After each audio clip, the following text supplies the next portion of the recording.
ఓం సాయిరామ్. సాయి భక్తులందరికీ నమస్కారం అండి. సాయిబాబా దయ వల్ల ప్రతి ఒక్కరి కుటుంబం కూడా ఎక్కడున్నా సుఖంగా, సంతోషంగా, ఎప్పుడు కూడా ఆనందంగా ఉండాలని చెప్పి సాయి తరపున నేను కూడా కోరుకుంటూ ఈరోజు వీడియోని మొదలు పెడుతున్నాను.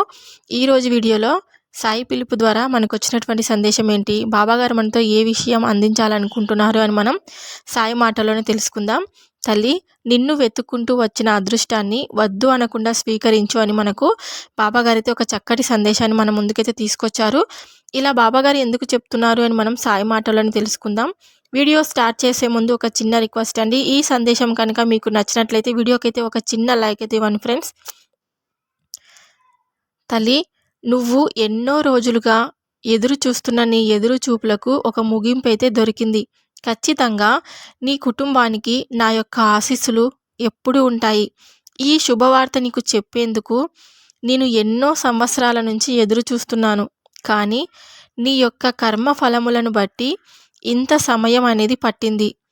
అప్పుల్లో కూరుకుపోయి నీవు, నీ కుటుంబం ఎంత వేదనాభరితమైన జీవితం గడుపుతున్నారో నాకు తెలియదని కాదు. నీ యొక్క అదృష్టం కొద్దీ అనుకూలమైన కుటుంబం ఉంది. ఎలాంటి పరిస్థితి ఎదురైనా వారు నీకు వెనుదన్నుగా నిలబడ్డారు. అందువల్లే నువ్వు క్లిష్ట పరిస్థితుల్లో కూడా నిలబడగలిగావు. ఆదాయ మార్గాలన్నీ మూసుకుపోయినా ఇంటి గుట్టు బయటికి రాకుండా ఎంతో ఓర్పుతో ఉన్నంతలో రోజు గడుపుతున్నావు. ఎంతటి కష్టం వచ్చినా కుటుంబం అంతా ఒక మాట మీద ఉండి కలిసికట్టుగా ఉంటే ఎలాంటి పరిస్థితులు అయినా నెగ్గుకు రావచ్చు అని మిమ్మల్ని చూసి తెలుసుకోవాలి. నీవు కూడా కొన్ని విషయాలు తెలుసుకొని ఇక మీదట జాగ్రత్తగా ఉండాలి. నీకు మంచి ఉద్యోగం ఉంది. అప్పుడు ఆ పొరపాటు చేయకుండా ఉంటే ఇప్పుడు నీ పరిస్థితి వేరేగా ఉండేది. అవునా? ఏమిటి బాబా అంత బాగుంటుంది అని మరలా ఇలా అంటున్నావని భయపడకు. అంతా బాగుంటుంది కనుకనే ముందు చేసిన తప్పు మరలా చేయకూడదని హెచ్చరిస్తున్నాను. పరిస్థితులు అన్నీ చక్కబడుతున్నాయి. ఇప్పటికే నీ ఇంట వచ్చిన మార్పు గమనించే ఉంటావు. అవును, నీ కుటుంబం అనుభవించిన చెడు రోజులు పోయాయి. ఇక అన్నీ మంచి రోజులే. అన్ని విధాలుగా ఆదాయం వచ్చే సమయం. నీవు, నీ భార్య బిడ్డలు అందరూ సంపాదన బాట పట్టారు. ఇక మీదట ఆదాయానికి ఏ లోటు ఉండదు. అప్పులన్నీ ఒక్కొక్కటిగా తీరుస్తారు. సరిగ్గా ఈ రోజుకు 3 నెలల లోపున అప్పులన్నీ తీర్చి తర్వాత సొంత ఇల్లు కట్టుకోవడానికి ప్రణాళికలు చేసి విజయం సాధిస్తారు. అయితే ఇప్పుడు మీ మనసులో ఏమి ఉందో నాకు తెలుసు. ఇంకా అన్ని రోజులు ఎదురు చూడాలా అని ఆలోచిస్తున్నావు కదా. నీ ఓర్పుకి ఖచ్చితంగా నేను ఒప్పుకుంటాను. కొద్ది రోజుల సమయమే కదా, ఓర్చుకో. ఖచ్చితంగా నీకు అంతా మంచి జరుగుతుంది. నీ మనసులో ఉన్న కోరిక నాకు తెలియదా చెప్పు? ఖచ్చితంగా అది నెరవేరుతుంది. నీ కోరిక నెరవేరే సమయం దగ్గరలోనే ఉంది. నువ్వు కోరుకున్నది నిజాయితీగా కోరుకున్నావు. ఎటువంటి స్వార్థం లేని కోరిక. దానివల్ల ఎవరు కూడా బాధపడేది లేదు. ఎవరు ఇబ్బంది పడేది కూడా లేదు. కావున నువ్వు కోరుకున్న కోరిక న్యాయమైనది కాబట్టి ఖచ్చితంగా నెరవేరుతుంది. అమ్మా, నీ మనసులో ఉన్న కోరిక నాకు ఎప్పటినుంచో తెలీదని నువ్వు చాలా బాధపడుతున్నావు. కానీ నీ బాబా నీకు అండగా ఉన్నాడు. ఎందుకు నీకు బెంగ? అంతా నేను చూసుకుంటాను కదా. న్యాయబద్ధంగా ఎవరు ఏ కోరిక కోరినా సరే నేను వెంటనే నెరవేరుస్తాను. కావున నువ్వు ఏమీ దిగులు చెందకు. ప్రశాంతమైన మనసుతో ఉండు. అతి త్వరలోనే నువ్వు కోరుకున్నట్టుగా అంతా జరుగుతుంది. మానసిక ప్రశాంతత కోసం నువ్వు ప్రతిరోజు లలితా సహస్రనామం చదువు. నీకు మానసిక ప్రశాంతత చేకూరుతుంది. నువ్వు కోరుకున్నట్లే నీ జీవితం అంతా ఆనందంతో నిండిపోతుంది. సంతోషంగా ఉండు. నీకు ఎప్పుడు నా ఆశీస్సులు ఖచ్చితంగా ఉంటాయి. స్వగృహంలో నివసించాలనే నీ కోరిక నెరవేరుతుంది. ఎన్నో సంవత్సరాల నీ కోరికకు ఇప్పుడు అడుగు పడుతుంది. నా సన్నిధిలో కూర్చొని బాబా సొంత ఇంటిలో నివసించాలని ఉంది, అనుగ్రహించు అని వేడుకునేదానివి. కానీ నువ్వు అడిగిన వెంటనే ఇవ్వలేకపోయాను. ఆ సమయం రావడానికి చాలా సంవత్సరాలు పట్టింది. ఇప్పటికి నీకు అదృష్టం కలిసి వచ్చింది. నీ కోరిక ఆలస్యం అవుతున్న కొద్దీ నీలో ఆందోళన గమనించాను. అలాగే నీవు నాపై ఉంచిన నమ్మకాన్ని కూడా గమనించాను. తల్లి, ఖచ్చితంగా నీవు కోరిన కోరిక న్యాయబద్ధమైనదే కదా! అలాంటప్పుడు ఎందుకు నెరవేరదు చెప్పు? నీవు అంతగా స్వగృహం కోరుకోవడంలో కారణమైతే ఉంది కదా! నీ కోరికేమీ ఇతరులకు హాని కలిగించేది కాదు. దాని వలన ఎవరికీ ఏ అన్యాయం కూడా జరగదు.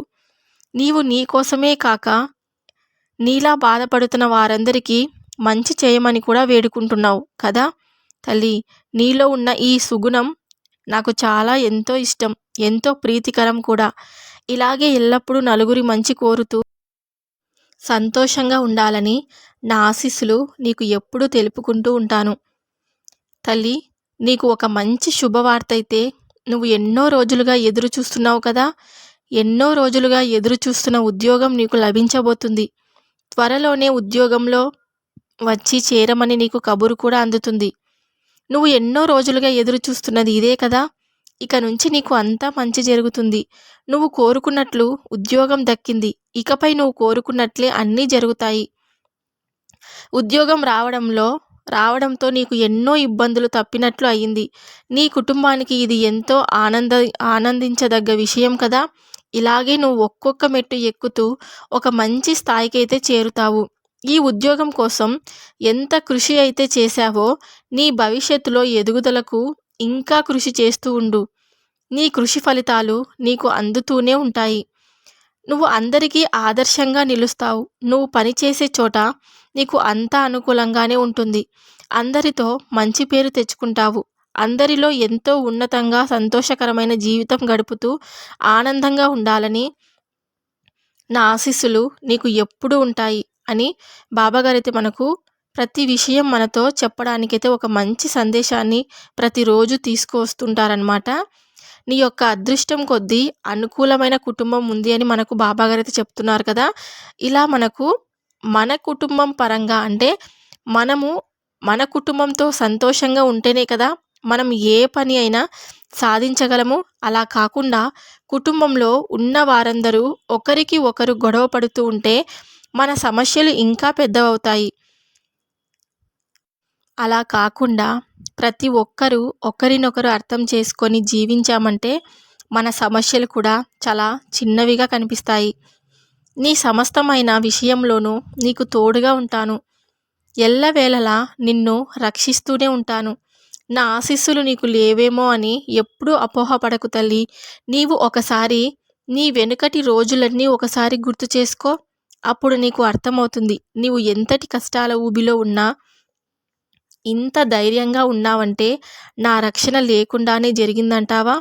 అంటే నీ ఉద్దేశంలో నువ్వు పిలిచిన వెంటనే నీ ఎదురుగా కనిపిస్తేనే నువ్వు నమ్ముతావు.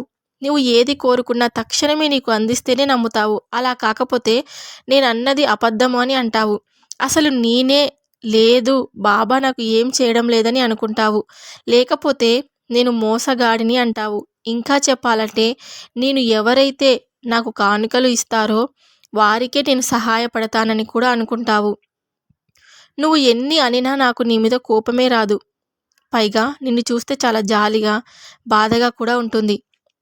ఎందుకో తెలుసా? కోపంలో నువ్వు వాస్తవం గ్రహించలేక మాట్లాడుతున్నందుకు. ఇలాంటి స్థితిలో అయినా నువ్వు దాటుకుంటూ ఇక్కడి వరకు వచ్చావంటే నేను నీకు ఇస్మంతైనా సాయం పడలేదంటావా? నువ్వు నన్ను పొగిడినా, కానుకలు సమర్పించినా, లేక నన్ను దూషించినా సరే నీ యొక్క కర్మ ఫలితాలు తొలగకుండా ఏది జరగదు. కాకపోతే సమస్యలు వస్తే ఊరటనివ్వడానికి విశ్వ ప్రయత్నం చేస్తాను. అయినను మీతో అనేక విధాలుగా మాటలు పడతాను. మీరు తెలుసుకోవలసినది ఏమిటంటే మీ సమస్యలు తొలగాలని మీకంటే నేనే ఎక్కువ ఆలోచిస్తూ ఉంటానని మనకు బాబాగారైతే ఈరోజు సాయి పిలుపు ద్వారా ఈ సందేశాన్ని అయితే పంపించారండి. బాబాగారు చెప్పిన ప్రతి మాట మీకు అర్థమైందని అనుకుంటున్నాను. ఈ సందేశం కనుక మీకు నచ్చినట్లయితే మరికొంతమందికి షేర్ చేయడానికైతే ప్రయత్నించండి. ఇంకా కొత్తగా ఎవరైనా చూస్తుంటే సబ్స్క్రైబ్ చేసుకోండి. సర్వే జనా సుఖినో భవంతు. జై సాయిరాం.